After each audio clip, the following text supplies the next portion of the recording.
connected to this is another very surprising reactions that I hear from especially young people.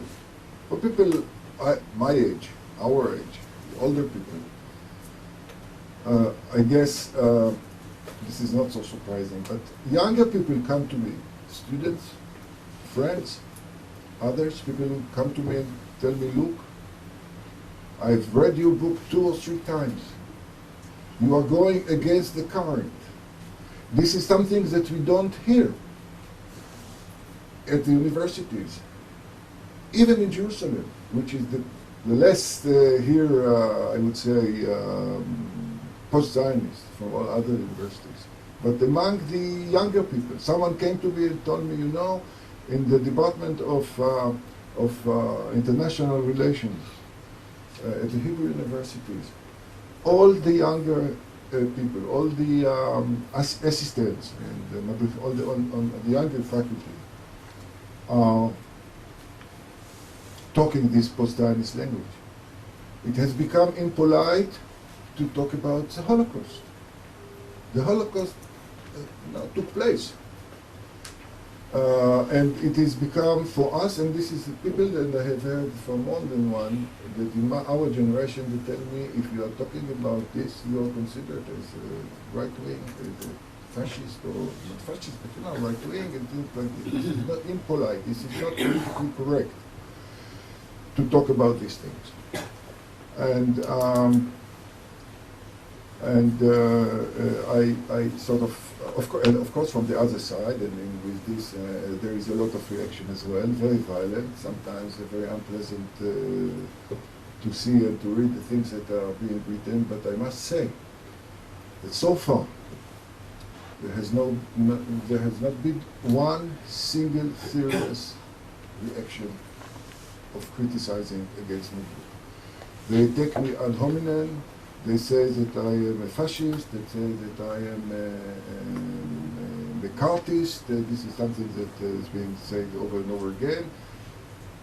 And that I blame the Israeli left of being Holocaust denial, which of course I haven't done. I don't want to do. There's no need to do. But there was no one serious attempt to discuss my arguments, my presentations, and the things that I am saying in general. And I don't know if I have to be how to appreciate this kind of phenomenon, but this is a fact. I hope that a more serious discussion will eventually be created as well. This is more or less what I want to say, and if there are any questions, I should be.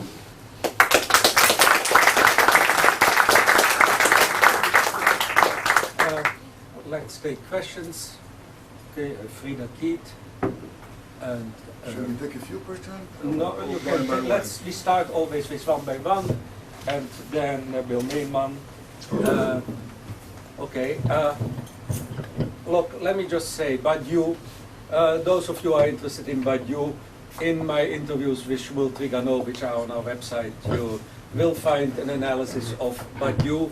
Honderich, I think you have understated him. Honderich spoke at Toronto University.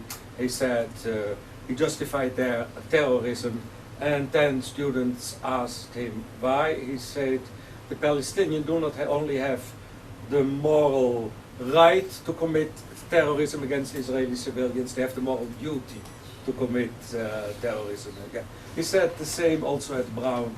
I believe it was a major scandal on his book, which was published in Germany by Suhrkamp, and finally it wasn't published, I believe, but there was a major debate. But look, you forgot another colleague of yours, Vattimo in Italy. Vattimo, if you read Fiamma Nierenstein book, he's also in favor of suicide, terrorism. So the philosophy profession makes a nice contribution to criminality, I would say. Well, Frida, please. First of all, really, this heartfelt thanks for your tremendous contribution. I wish you had been allowed to go on for another hour or two. I certainly would have stayed. I'm as interested as everybody else and read as much as everybody else and know what's going on and oi and vey in front of the internet and I know what's being written. But I keep coming back to the basic bottom line. Why? What is their ultimate goal? I mean, these are serious people. They must surely have worked it out and come to conclusions, and they have an ultimate goal. What is the ultimate goal? Israel a smoking ruin? To be succeeded by what? I just can't grasp this fundamental, basic, bottom goal. What is it that they want? And my second question, really briefly, is, are you a lone voice out there? Do you have anybody else alongside you? Can you not set up an intellectual cabal that will counteract what is going on the other side? Okay. Works? Yeah. Okay. First of all, what do they want and where does it come from? I don't know. I don't think it matters. There are all different reasons. One of the main reactions against me is that I am using the word of sotim and perverse and perversion, and people blame me to use this kind of language, the kind of McCarthyist. I want to say a word about this, though, because it belongs to, it answers the question in a way. I didn't ask myself, where does it come from? We can speculate about the causes, reasons. I think it doesn't really matter. Philosophically, I'm more inclined towards the phenomenological approach, and this means that what we have to do if we want to get a phenomenon understood is not necessarily looking for the causes, but describe it. Try the right concepts in order to make a phenomenon intelligible. One of the concepts, or notions that I use in order to understand this is the notion of ideological perversion. I use it because I try to show it, how it works, especially in the case of this Pierre Guillaume and his friends, and where what is basically a reasonable ideology of the left, takes over the whole space and brings people with an inner logic to this kind of crazy conclusions. And it creates a kind of impossibility for these people to cope with reality, which is rich and complicated and complex, and it becomes simple. They have a key to understand it all, and sometimes, not always, sometimes it becomes extremely improbable, like in the case of the Holocaust denial. And I think that there are cases here of the same kind of ideological perversion. Why do I call it ideological perversion? Because I think this is perversion in the sense of this extreme improbability of the attitude. It doesn't mean that these people are not morally responsible for the positions they take. And this is why I use. What I want to say that, in other words, let's not look. I don't know. I know. There are different, sources to this phenomenon. Some of them are better known. Some of them are less. I believe this is not really. If we understand where does it come from? What does it? It doesn't help. It doesn't really give us.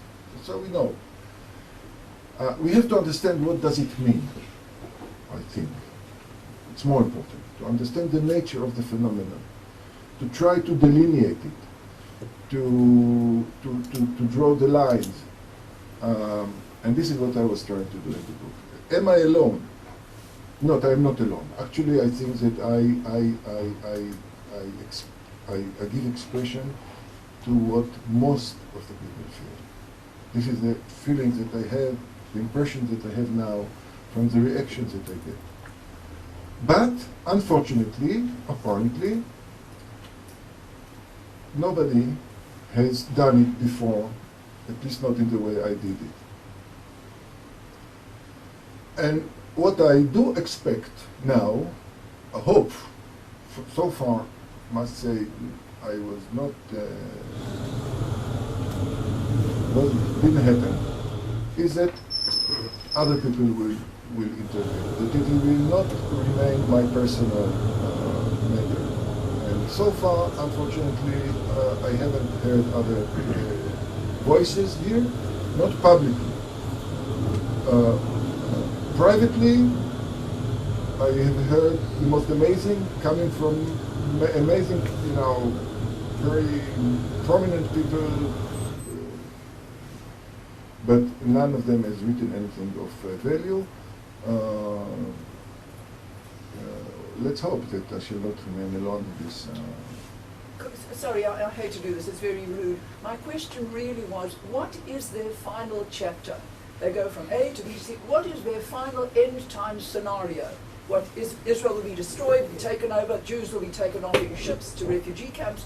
What is their final scenario? What are they aiming for? I don't know. I really don't know. I mean, of course, if you start really asking them what do they mean, maybe, I don't know. Well, let me give you an example. Ma'ariv is an underground newspaper for many of us, took interest in the book very early. It's very interesting. At a certain point, they interviewed me. And on 3 or 4 pages of the weekend supplement, but they gave a whole page to Abi Ophir, who is one of the main people, I don't know, he's a professor at Tel Aviv University and in other places anyway. One of the main targets of my book, I gave him a whole page, and then he gave me another whole page, and then they gave him another half page. So it was 3 weeks in a row of really public debate. And at the end, Abi Ophir had to more or less say what is his political program. There will be here a state, from the sea to the river, with everybody who wants, not only the Arab refugees, but everybody come here, and we shall all live happily ever after. This is more or less, I don't exaggerate. So it doesn't have anything more to say than, besides that this is a vision, like the Herzlian vision took 50 years, mine will take also 50, this is more or less what it says. So these people are, what I try to do in my book, basically 2 things. To show that the king was naked intellectually, and they are, and to show that he was a bastard as well. And they are intellectually naked. So what do they want? They have this kind of obsession with us in some way. Before it was the Jews as such, now it's the Jews in their political concretization of their history, identity, call it whatever you want in this staking. I don't think I have. What was the point of anti-Semitism traditionally?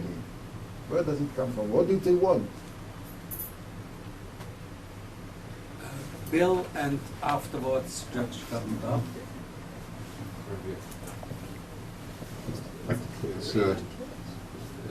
If there is no danger that this phenomenon, as you call it, will spread to will become part of mainstream thinking, or even the mainstream left here, then why should we be terribly concerned? Because there There are all sorts of crackpot theories on the other side too, messianic theories on the right. And if there is such a danger that it will permeate mainstream thinking, then what can we do to combat it?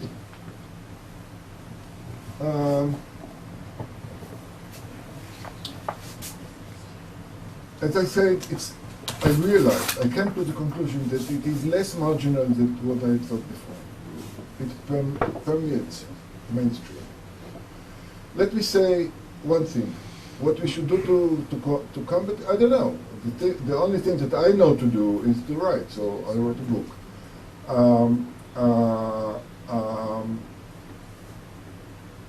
But I want to, there are on the other side of the map also this, this messianic fanaticism. I consider this more dangerous to the future of Israel. One of the reasons why I wrote this book, there are a few, but one of the reasons why I wrote this book is that the left has been discredited because of this kind of phenomenon. The Israeli left, it is difficult to say that there is a Zionist left in Israel today. And I believe, this is my view, that this is the main, has always been the main force in the Zionist history, and it should be recredited again. This is one of the reasons to say, look, there is left here, proud of itself, fully Zionist, and completely opposed to this kind of people I talked about. Bach, and afterwards Alex Arendt.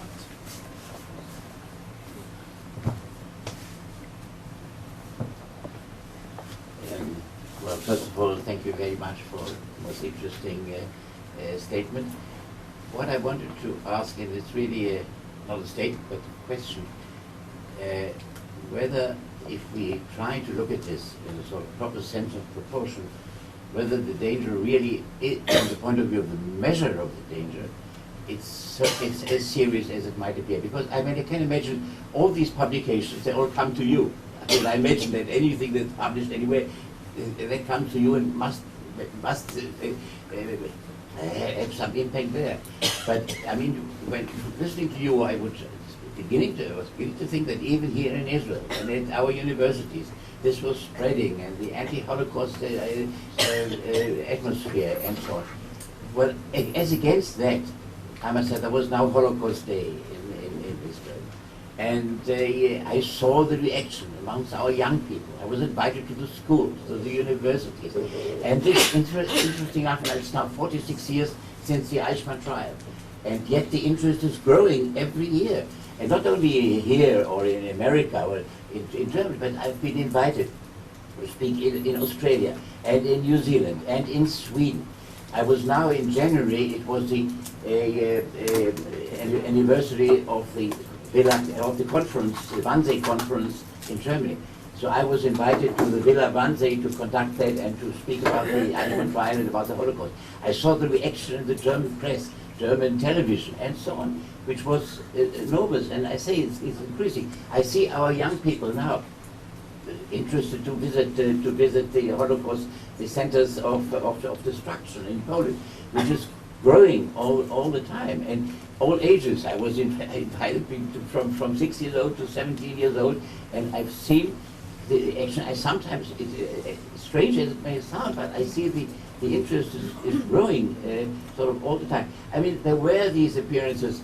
You mentioned Hannah Arendt. I mean, I'd love to see what, you know, what Jacob Robinson, I'm sure that you know the book about her.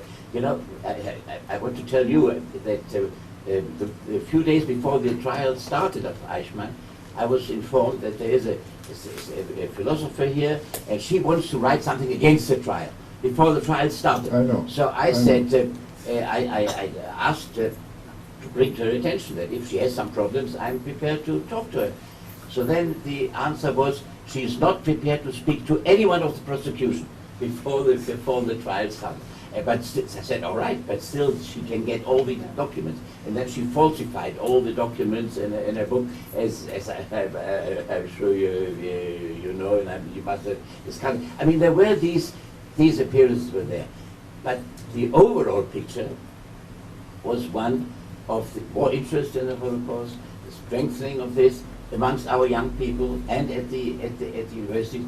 And therefore, I say again, not to say, but I want to ask you, that if we try to keep our overall sense of proportion, is the danger, especially also in this country, of denial of the Holocaust? I mean, all in all, I don't feel that, but then maybe contrary to what I said, all the things come to you, the other side maybe comes to me. But therefore I want to know, is the danger really as grave as it might appear? Okay, I'll be brief. First of all, as I hinted to just a minute ago, I think there are greater dangers. The nuclear Iran is a greater danger. And I also think that Hebron is a greater danger. This is one thing. And again, the problem is not the Holocaust. The problem is not the Holocaust itself. The Holocaust, you're right, completely. I've just heard, someone told me there is a Holocaust museum in Hanoi. There is a globalization of the Holocaust. Too often... Just last week I was invited to Japan. They're going to have a new, not far from Hiroshima, a new Holocaust for young people, calling it the name of Anna Frank. Mm-hmm. They've asked me to come there to open it, and they're bringing 200 Japanese children every day to see that. That will happen there in a month's time. I know. I only want to say two things. That this phenomenon of the globalization or generalization of interest in the Holocaust is parallel to the things that I mentioned or hinted to before when I told the story about Yossi Beilin and Gilad Partel. My problem in the book and in general is not the Holocaust. Precisely as the problem of this Pierre Guillaume and deniers from the left is not the Holocaust, it's Israel. This is the problem. And my problem, as I said, the issue in the book is not the Holocaust. I know that the Holocaust has become ever more present not only in Israel but everywhere. But this is not the problem. The problem is the delegitimation and demonization of Israel. We contribute to it, of course. Let's not forget about it. But it doesn't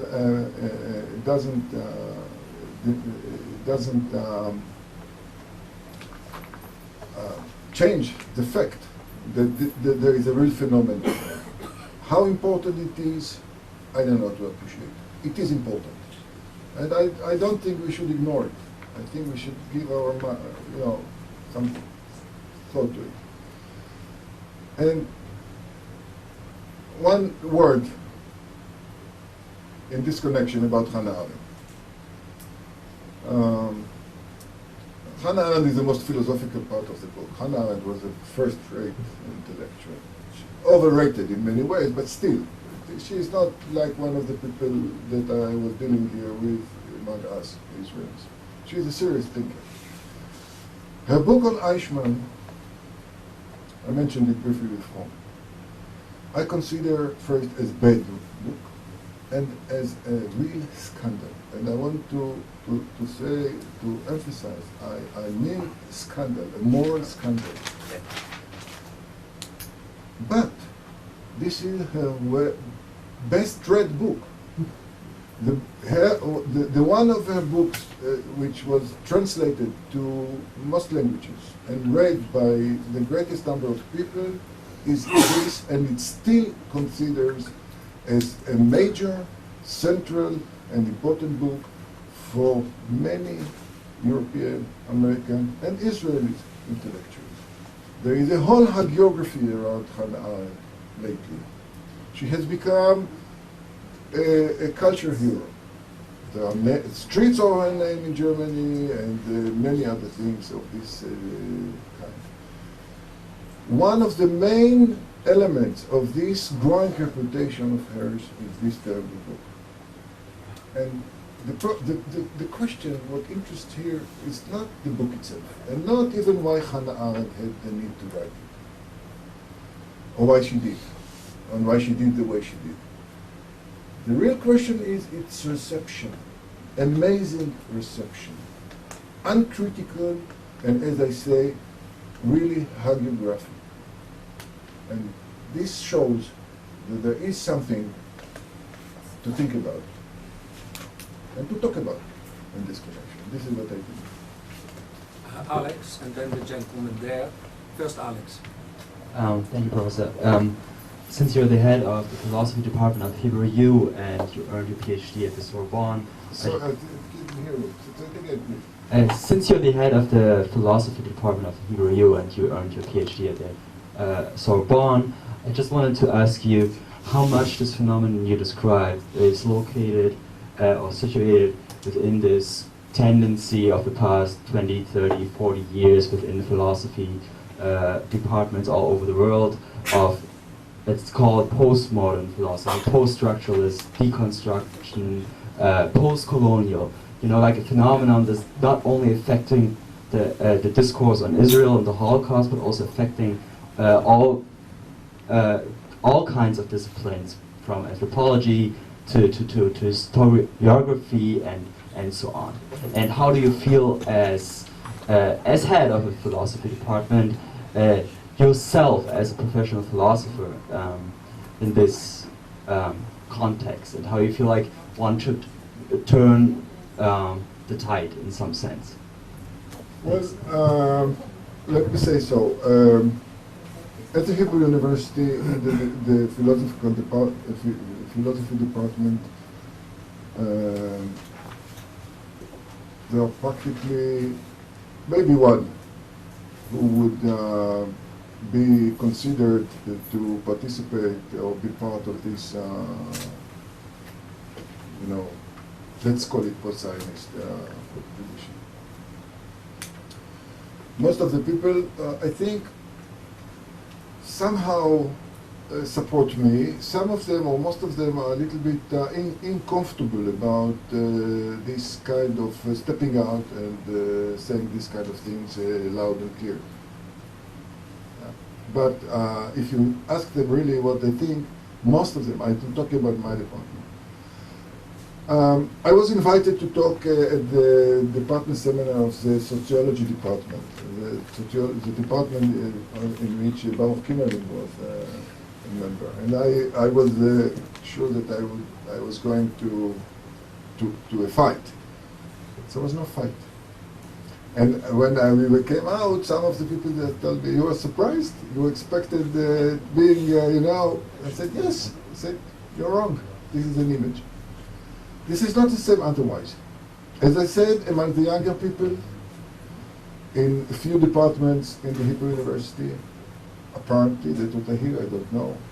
Among the younger people, perhaps this is already more common. At other places, in other places, Tel Aviv University, at certain departments, surely there is a hegemony already of this post-Zionist mood. In Beersheba, to some extent, in Haifa, here and there, but in other places as well. But this is not the problem.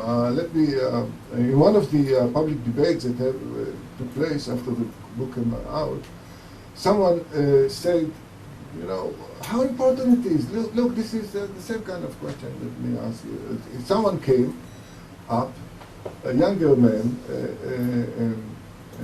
a philosopher, someone who wrote a Ph.D. in philosophy, now teaches in Oved, in one of the colleges up north. And he was very excited and said, look, you don't know what you're talking about. The kindergarten teacher who come now to us talk this language. So there is now in Europe this is a completely different story. In Europe this is a completely different story. In a in France, which I know very well. I have many friends there. And I want to say that first that despite what I'm going to say, there are, I believe, a strong fund, I would say, of sympathy and understanding to Israel among many, many people. Mostly, I think, from social democrat background. This is my impression, but I never did any serious research, but this is the impression. But, this, I mean, beside these people, and there are not so few, the main atmosphere that you feel there going to this direction, go to this direction. I mean, to the post-Zionist, anti-Zionist. We became, I believe, in academic circles, a very dubious fact. And what has never been said before is now being said loudly, that maybe the establishment of Israel was a mistake. And when this is said, being a mistake, it means also often that as all mistakes, or as many mistakes, should be corrected. And this is something that I have not heard it before. Only here and there someone would raise a question. Nowadays it is said, and I think this is part of the phenomenon I am trying to describe. The gentleman there, please introduce yourself. And afterwards, Francois Suzanne. No, you first. Yeah. My name is Lotan. Thank you. I ask if these post-Zionists acting for demonization of Israel, that is, if you want, subversion or undermining, if 60 years ago other Jews did same in other countries and bringing up the communist system in the Eastern Europe, I know exactly, specifically in Cuba also. In the United States, the atomic spies, the Rosenberg, were Jews. Do we have a genetic problem to being subversive against anyone where we are, including our own state? Thank you. I don't know. Certainly there is a certain permanence, I would say, in Jewish history of things like this. But there are other things, I mean, completely opposite. I don't know if this is genetic. I hope not. Dr. Francois Suzanne and then Rabbi Carlos Tapia.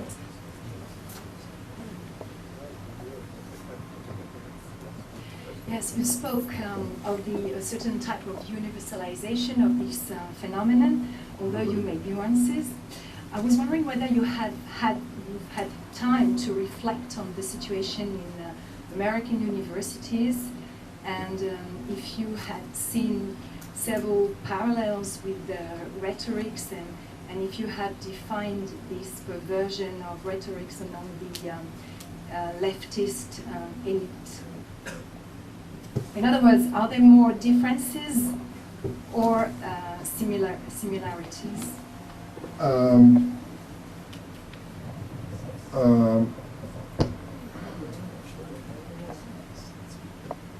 There are similarities and connections